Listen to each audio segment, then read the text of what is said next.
How many of you woke up this morning to the news that David Sullivan was going to buy the gold shares, or his share of the Vanessa gold shares? I bet you all started to lose it, didn't you? Now, this is not new news. This is old news regurgitated, and regurgitated in such a weird sort of way that all it's done is it's just created a shitstorm amongst the West Ham fans, because it's not true. I'm afraid to say, any element of it is not true, and I'll tell you why. First of all, when the news first came out that Amanda Staveley was going to buy or looking to or had made an offer for the Gold family shares, it was announced pretty early that there was this preemption process that none of us knew about, that this preemption process would come into play. And what that meant was the current shareholders would have first option to buy a portion of the Gold family shares. So I think I did a whole video about it where David Sullivan was eligible for 13%, Daniel Kretinsky eligible for 9% of the 25.1% stake, and then the rest of them to Trip Smith and the other shareholders at the club. Now, it came out pretty early from various sources that David Sullivan had no interest whatsoever in buying the Gold family shares or any part of them. And that remains as it is, as is. You know, he's not interested. So let's kill that myth off straight away. There is no danger or a chance. No, there is a chance, but there's no danger of Sullivan buying into the gold shares. Why? Because first of all, he's not interested, and secondly, we know everything that's going on behind the scenes about the charges that may be brought against him. So he's got other things to be tending to, and of course, there is no cash flow. He doesn't. Of course, he can go out and borrow the money, but I don't think his intention is to do that. And from what I understand, is he's sitting on the sidelines watching it all passing by, because this is all down to Amanda Staveley, Vanessa Gold, and Daniel Kretinsky. Now, given that he's already said he's not going to buy into those shares, the first stage of the preemption process has started. My understanding is that preemption process, the first part of it, finishes on the 2nd of September. And by that time, the current shareholders would have to put in a stake to say, I'm interested in buying a portion of my Gold family shares. And then, they make that bid and they do it officially. It's a legal process. So once they say they're in, they've got to be in and make sure that they've got the funds available. All this stuff the other day about Daniel Kretinsky not being liquid enough to be able to afford them is such a load of twaddle. But anyway, I've done a separate video about that as well.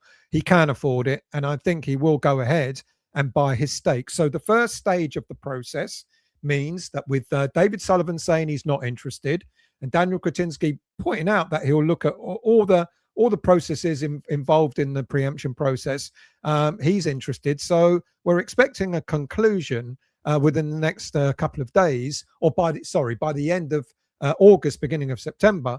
We expect a conclusion to say that Daniel Kretinsky has made his bid to buy the 9% available to him of the 25% Gold family shares. So once he does that, that triggers off stage 2 of the preemption process. Now, we don't know what Trip Smith is planning to do, or the other smaller shareholders, but if Kretinsky says he's in for the first stage, it means that he in the second stage, he's eligible to buy whatever's left of the Gold family shares. And this is what he's done. Now, there's all this nonsense about Staveley going another direction. That's okay. So she's not got her access to the gold shares. So she's going to go to David Sullivan and make an offer to buy his 38.8% stake. Of course she can do that. But David Sullivan first has got to agree. And secondly, if he does agree, he values the football club. Let's not forget, Staveley offered £150 million for 25% stake, the Gold family shares, which puts the club valuation at £600 million. So she's inflated the valuation of the club in order to get her hands on to convince Vanessa Gold to sell to her. Now, if she's gone to Gold and said, well, I can't buy the Gold shares, she won't, because Kretinsky's buying those now. Can I buy yours? Of course, Sullivan can turn around and say, of course you can have them. But David Sullivan doesn't value West Ham United at only £600 million. He values the club at well over 1 billion. So that means if she wants to buy his shares, she's going to have to offer him somewhere in the region of about 400 million pounds. 1 billion, he's got just under 40%. So she's going to have to offer him 388, 389, 90, 390 million pounds to buy them off him. I don't think she's going to be able to do that, or certainly her consortium, whoever they are, may not be in a position to want to do that. Maybe we don't know who this consortium is. I was asked earlier on Twitter, don't you want Staveley to come on, but look what she's done at Newcastle? And I replied, look, what she did at Newcastle was fantastic, but what she did at Newcastle was pretty much open. It was pretty evident who the consortium were when she was buying Newcastle out. We don't know who's involved in this. We're all guessing that the Rubin brothers are involved and maybe other people are involved, etc. But it's not been made clear who's backing her in this consortium. So I said, yes, she did do well when she bought Newcastle and pushed the club forward. But that was because they knew who her backers were. They knew what money was being invested and so on. We don't know at this stage. So in a way, I'd be rather dubious about having people wanting to buy West Ham United when you don't know where that money's coming from. So there's that bit. But look, so she can go and ask David Sullivan, can I buy your shares? And he may turn around and say, yes, I think the club's worth £1 billion, so you've got to pay me £390 million for my shares. And she may agree to do it. However, what will happen then is if Sullivan agrees to a deal with her, then it goes to a new preemption process, which means the current shareholders would have to make a decision whether they want to buy into it or not. Now, by this stage, Daniel Kretinsky would have bought the gold shares, which means that after he's given 2.2% to his mate Jacob Harvland, means that he will end up having about 49% stake in West Ham United. And with Harvland having 2.2%, they're going to have just over 50% of the total sharehold, which means they'll have total control over West Ham United. So if Staveley then decides she wants to buy the gold shares, she can do that, but it's not going to give her any leverage because she'll be buying in as a shareholder who's not got who hasn't got control of the football club. By this time, Daniel Kretinsky will have full control of the football club and do what he wants with it, along with his mate Harvland. So why would she do it? If she can't, she can come in and have a 38% stake, but she can't make any decisions. And her consortium won't be able to make any decisions either. So it won't be quite as appealing. Now, you're going to say to me, well, hang on a minute. She wanted to buy the gold shares at 25% to get a foothold. And yeah, she 25%, but her intention was to take over the whole club, and whilst the shareholder is currently kind of fragmented, you haven't got a majority shareholder at the moment. And a majority shareholder means someone who's got 50% or more, or 51% or more.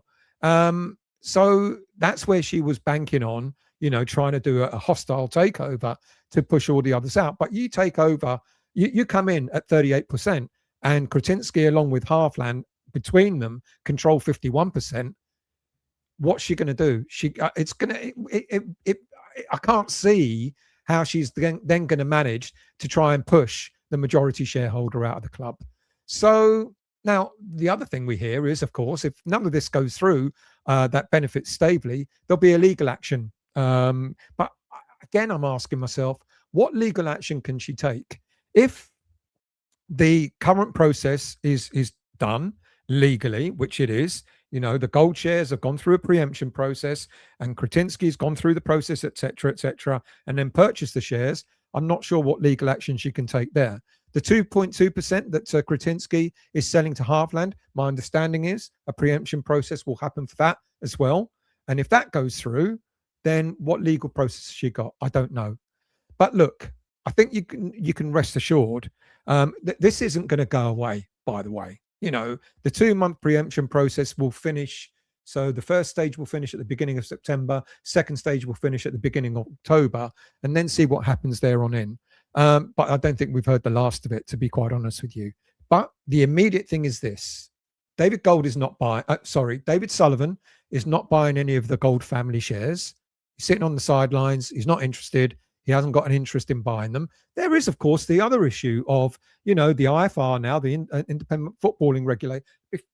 Before I go into that, I've just got this, and thank you to the guys that sent me this. If you are interested in the shirt I'm wearing, it's a 1981 shirt.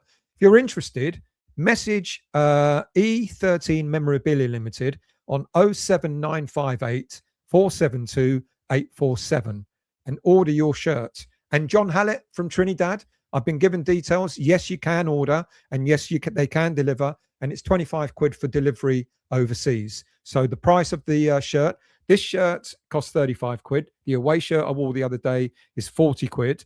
And John, 25 quid for overseas delivery. But anyone ordering here in the UK, it's, just 35 quid or 40 quid for the shirt, and that's it. It's nice, isn't it? It's very nice. Anyway, let me go back to what I was, now I've completely forgotten what I was going to talk about. Of course I have, because that's me. My memory is shot to pieces. So where are we? So I've said, oh yes, the whole thing with IFR, Independent Footballing Regulator. Now, they've made inquiries to the police, to get more detail about what's going on. Now, at this stage, I've got to cover myself. David Sullivan has not been charged with anything, and that may or may not happen. I don't know. But the footballing regulator can get information from the police. But until David Sullivan is charged with anything, there's not much that currently the independent footballing regulator can do in terms of Sullivan being having an ownership part of a football club. Now, if it transpires that something does happen there and he does get charged, then the IFR could then go ahead, do their own investigation, and then decide whether David Sullivan is a suitable person to have ownership of a football club. So if that's ongoing, that is, first of all, why David Sullivan is not going to buy any more shares, any part of the gold shares. Why would he spend more money if he stands to lose it? Because if the IFR make a recommendation that David Sullivan should not be suitable to run a football club, he could be forced to sell all his shares. So why would he put himself in a position to buy more in order to be forced to sell all of them anyway? So that's the issue there. David Sullivan, whilst this investigation is ongoing, could end up losing all of his sharehold. And so he's not going to go and buy any more shares. So maybe because of that, he might be forced to sell to Amanda Staveley. She might say to him, well, you've got to sell anyway. The IFR is forcing you, so why not sell them to me? And that could happen. But like I said, by that stage, Daniel Kretinsky will be the majority shareholder of this football club. So she won't have much. She won't be able to make any decisions about the football club. She can make recommendations. Now, a lot of people have been asking, Kretinsky, why should we trust him? He's done nothing for this football club, because he's very much in the same situation at the moment. He's a minority shareholder. He can make recommendations and try and push things that he thinks are right for the football club in the way it's run. But so the overall decision was always David Sullivan's, because he's the largest shareholder. And so when Kretinsky becomes the largest shareholder, Staveley, if she buys out David Sullivan, she may well do. But if she does, then whatever things she wants to do with the club, it'll be down to Kretinsky. If he turns around and says, no, thank you, there's nothing she can do about it. She'll end up being the minority shareholder. So that's why I think that part is intriguing, but I don't think that's going to happen either.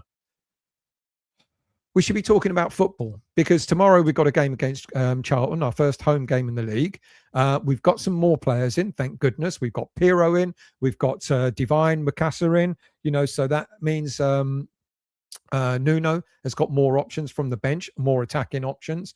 Let's see if he uses them in the way that we're hoping that he does, in order to get not only a win, but fingers crossed, and no disrespect to Charlton, but fingers crossed, a convincing win on Saturday afternoon. That's what we should be talking about. But yet again, we're dragged into this whole issue of shares, etc., etc. And this news in the news that came out this morning, it's a bit clickbaity, I'm afraid, because nothing has really changed. David Sullivan had always had the option to buy the Gold family shares, and it's nothing new. This preemption process doesn't make anything different. Even though David Sullivan resigned from the board, doesn't mean he's left the football club. He's still a shareholder, which means he's eligible to buy shares, but he's not got any interest. I hope that's the end of it. Well, it's not going to be the end of it, is it? As I've just said, because I'm sure we're going to hear even more and more. The next stage of this is what happens at the end of August, beginning of September, when stage 1 of the preemption process is done and dusted.